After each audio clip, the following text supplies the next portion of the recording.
ಈಗ ಈ ಮತ ಕಳ್ತನ ಶುರುವಾಗ್ಬಿಟ್ಟದೆ. ಅವಕಾಶ ಕೊಡಕೂಡುದು. ನೀವು ನಿಮ್ಮ ಹಕ್ಕಿದೆಯಲ್ಲ, ಅದಕ್ಕೋಸ್ಕರನೇ ಈ ಘೋಷವಾಕ್ಯ ಇರ್ತಕ್ಕಂಥದ್ದು ನನ್ನ ಮತ ನನ್ನ ಹಕ್ಕು, ಜೊತೆಲಿ ಜವಾಬ್ದಾರಿನೂ ಇದ್ದೇ ಇರ್ತದೆ. ಸಂವಿಧಾನದಲ್ಲಿ ಬಹಳ ಸ್ಪಷ್ಟವಾಗಿ ಹೇಳಿದ್ದಾರೆ, ಹಕ್ಕುಗಳು ಹೇಗೆ ರಕ್ಷಣೆ ಆಗಬೇಕು, ಚಲಾವಣೆ ಆಗಬೇಕು ಅಂತ ಬಯಸ್ತಿರೋ ಹಾಗೇನೆ ಪ್ರತಿಯೊಬ್ಬರ ಜವಾಬ್ದಾರಿನೂ ಕೂಡ ಇರ್ತದೆ ಅಂತಕ್ಕಂಥ ಮಾತುಗಳನ್ನು ಬಾಬಾ ಸಾಹೇಬ್ ಅಂಬೇಡ್ಕರ್ ಅವರು ಬಹಳ ಸ್ಪಷ್ಟವಾಗಿ ಸಂವಿಧಾನದಲ್ಲಿ ಹೇಳಿದ್ದಾರೆ.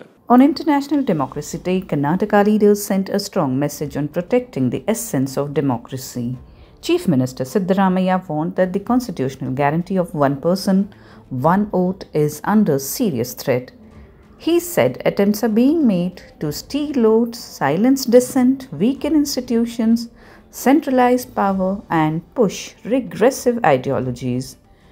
Calling vote theft the theft of dignity, equality, and citizenship itself, Siddaramaiah recalled Dr. B.R. Ambedkar's principle that political equality has no meaning without social and economic equality. He traced India's democratic roots to Basavanna's Anubhava Mantapa and the teachings of Buddha. Deputy CM D.K. Shivkumar reinforced the message, declaring that the ballot is stronger than the bullet. Quoting the Mahabharata, he likened the power of voting rights to divine protection in times of crisis. He said, monarchies have vanished and today elected representatives rule.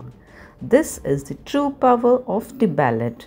The government has also launched the My Vote, My Right campaign to build awareness and leadership around democratic values. Meanwhile, Siddaramaiah also speak on the Mekidatu project, questioning Tamil Nadu's opposition. He said that while Karnataka was supposed to provide 98 TMC of water, 221 TMC has already flowed to Tamil Nadu. With good rainfall in the past 2 years, the CM assured there would be no power shortages this year and urged both Tamil Nadu and the centre not to obstruct the Mekidatu project.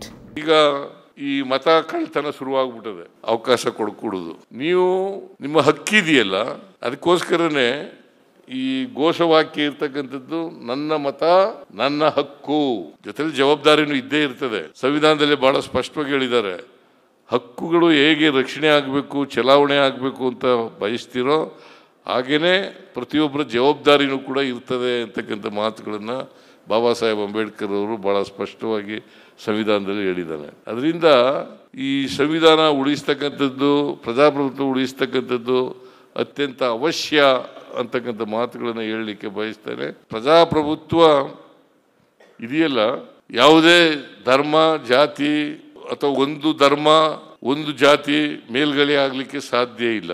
ಎಲ್ಲ ಧರ್ಮಗಳು ಕೂಡ ಸಮಾನವಾಗಿ ಗೌರವದಿಂದ ಕಾಣ್ತಕ್ಕಂಥ ವ್ಯವಸ್ಥೆ ಇರೋದೇ ಪ್ರಜಾಪ್ರಭುತ್ವ.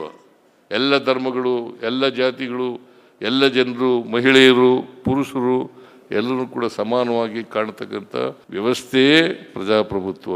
ಇದನ್ನು ನಾವು ಅರ್ಥ ಮಾಡ್ಕೋಬೇಕಾಗ್ತದೆ. ಇಂಥ ಸಂವಿಧಾನ ಇರಬಾರ್ದು ಅಂತಲೇ ಮನುವಾದಿಗಳು ಪ್ರಯತ್ನವನ್ನು ಮಾಡ್ತಾ ಇದ್ದಾರೆ. ಇಂಥ ಸಂವಿಧಾನ ಯಾಕಂತಂದರೆ 1950ನೇ ಇಸ್ವಿ ಜನವರಿ 26ನೇ ತಾರೀಕು ಜಾರಿಯಾದ ದಿನದಿಂದ ಇವತ್ತಿನವರೆಗೂ ಕೂಡ ಸಂವಿಧಾನಕ್ಕೆ ವಿರೋಧಿಗಳು ಇದ್ದೇ ಇದ್ದಾರೆ. ನಮ್ಮ ಸಮಾಜದಲ್ಲಿ ರಾಜಕೀಯ ಮಾಡಲಿಕ್ಕೆ ಬೇರೆ ವಸ್ತುಗಳೇ ಇಲ್ಲ ಅಂತ ಅನಿಸುತ್ತೆ.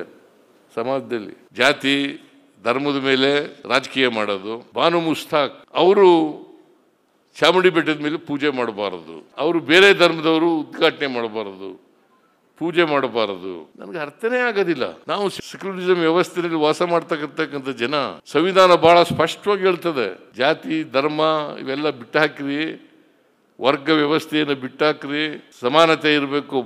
ಬಾಬಾ ಸಾಹೇಬ್ ಅಂಬೇಡ್ಕರ್ ಅವರು ಸಮಾನತೆ, ಸ್ವಾತಂತ್ರ್ಯ, ಭ್ರಾತೃತ್ವ ಇವು ಕಲ್ತ್ಕೊಳ್ಳಿ ಅಂತ ಹೇಳ್ತಾರೆ.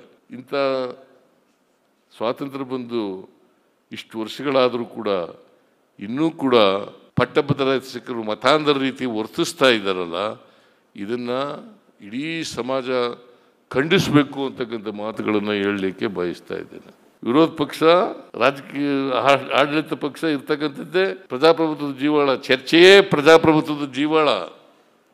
ಅಲ್ಲ, ಚರ್ಚೆ ಆಗಬೇಕಲ್ವಾ? ಆದರೆ ಜನರನ್ನು ತಪ್ಪು ದಾರಿಗೆ ಎಳಿತಕ್ಕಂಥ ಪ್ರಯತ್ನ ಇದೆಯಲ್ಲ, ಅದು ಖಂಡನೀಯವಾದಂಥ ಇದು ಮಾತುಗಳನ್ನು ಹೇಳಲಿಕ್ಕೆ ಬಯಸ್ತಾ ಇದ್ದೇನೆ. ಜನರನ್ನು ತಪ್ಪು ದಾರಿಗೆ ಎಳಿಬಾರ್ದು. ಇದನ್ನ ಇತ್ತೀಚಿನ ದಿನಗಳಲ್ಲಿ ಹೆಚ್ಚಾಗ್ತಾ ಇರ್ತಕ್ಕಂಥದ್ದು ಬಹಳ ನೋವಿನ ಸಂಗತಿ. ಇದಾಗಬಾರದು. ಅದಕ್ಕೆ ಮತ ಕಳುವಾಗ್ಲಿಕ್ಕೆ ಬಿಡುಕೂಡುದು, ಸಂವಿಧಾನ ದುರ್ಬಲ ಆಗ್ಲಿಕ್ಕೆ ಬಿಡಬಾರದು, ಪ್ರಜಾಪ್ರಭುತ್ವ ದುರ್ಬಲ ಆಗ್ಲಿಕ್ಕೆ ಬಿಡುಕೂಡುದು. ಎಚ್ಚರಿಕೆಯಿಂದ ಇದ್ರೆ ನಾವು ನಮ್ಮ ಹಕ್ಕುಗಳನ್ನು ಚಲಾಯಿಸಲಿಕ್ಕೆ ಸಾಧ್ಯ ಆಗ್ತದೆ.